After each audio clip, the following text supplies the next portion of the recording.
کیونکہ انہیں یہ سمجھ نہیں آ رہی کہ آخر عسکری قیادت جن کے متعلق ماضی میں وہ کہتے رہے ہیں کہ ان کے اختلافات ہو جایا کرتے تھے، نواز شریف سے اختلاف ہو جایا کرتے تھے، زرداری سے، کیوں ہوتے تھے یہ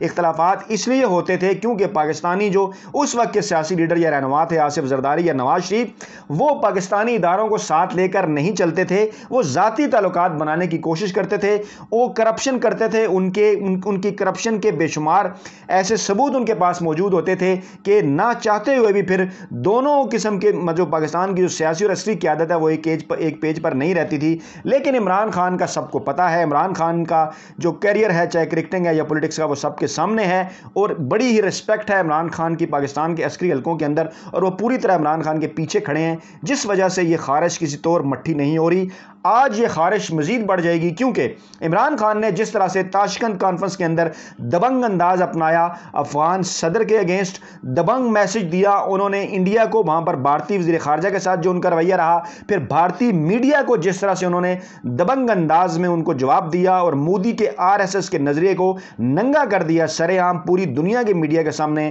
وہ بات وہاں پر تو ہضم نہیں ہو رہی، پاکستان میں بھی کچھ لوگوں کو ہضم نہیں ہوگی، لیکن یہ ابھی ان کے ہاضمے تک پہنچی تھی بات کے دو انتہائی اہم ترین چیزیں ہوگی اس دوران جو میں نے آپ کے سامنے رکھنی ہے۔ ایک چیز جناب،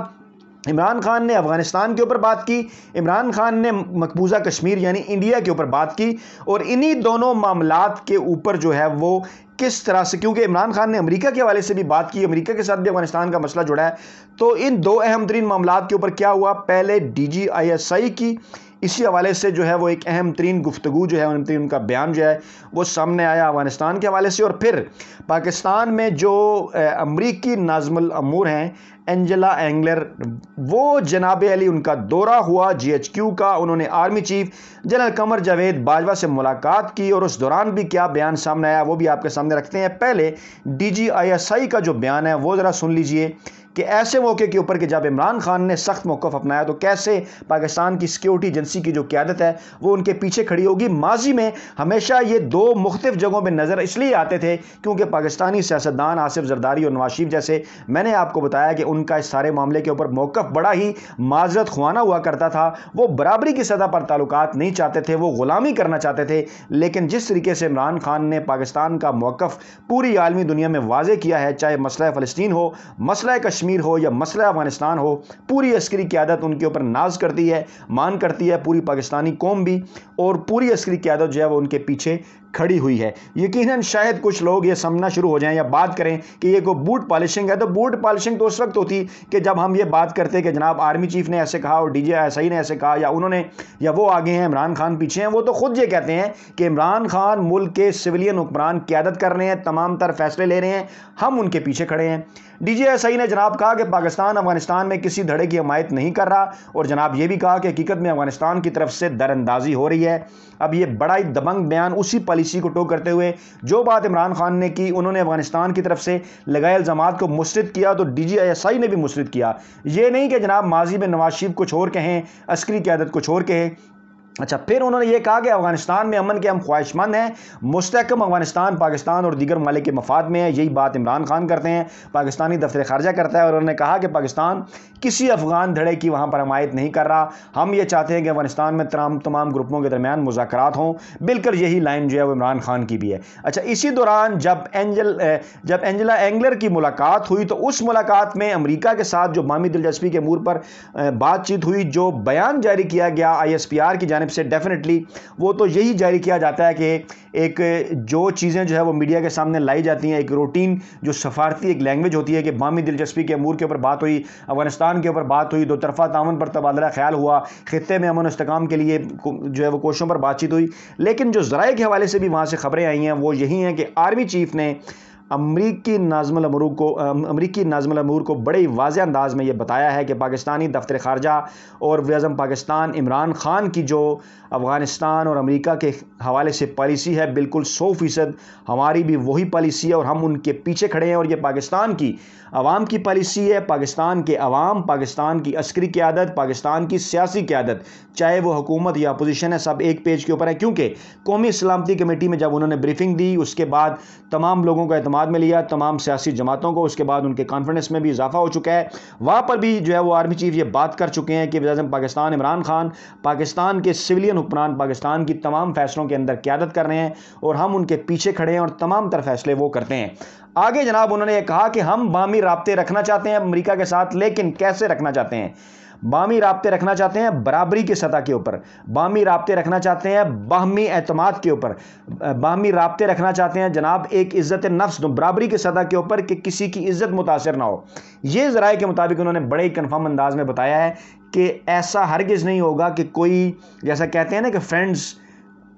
ناٹ ماسٹرز, جس کے اوپر کتاب بھی یہی ماضی میں, تو بالکل انہوں نے بھی یہی کہا کہ دوستی جو ہے وہ ہوگی پاکستان اور امریکہ کے درمیان, کوئی ایک مالک اور غلام کا جو ریلیشن شپ وہ نہیں ہوگا. اور عمران خان اسی پالیسی کے اوپر بارہا جو ہے وہ بات کر چکے ہیں اور آج اسی پالیسی کو جنرل قمر جاوید باجوہ نے بھی ٹو کیا. اور کوئی اختلاف نہیں ہے پاکستان کی سویلین اور عسکری قیادت کے درمیان, اور تمام تر جو پروپیگنڈا کیا جا رہا ہے اس سے بچیں, اس سے باز رہیں, ان کو منہ توڑ جواب دیں. ان کی یہ جو بڑے اینکر ہیں, ویلے کالم نگار ہیں اور ملازم صحافی ہیں, ان کی یہ خواہش کسی صورت پوری نہیں ہونے والی. ان کے اوپر ترس آتا ہے, ترس اس لیے آتا ہے کہ یہ ملک میں جمہوریت کے چیمپئن بنتے ہیں, جمہوریت کی بات کرتے ہیں. ماضی میں یہ کہتے رہے کہ سول قیادت کو جو آگے بڑھنا چاہیے, عسکری قیادت کو پیچھے کھڑا ہونا چاہیے. آج جب سول قیادت آگے ہے, عسکری قیادت ان کے پیچھے کھڑی ہے, تو آج ان کی خواہش مٹھی نہیں ہو رہی اور بار بار ان کی یہ خواہش ہے کہ یہ اختلافات پیدا ہوں اور حکومت کسی طریقے سے گر سکے, لیکن ایسا ہرگز انشاءاللہ تعالی ممکن نہیں ہوگا.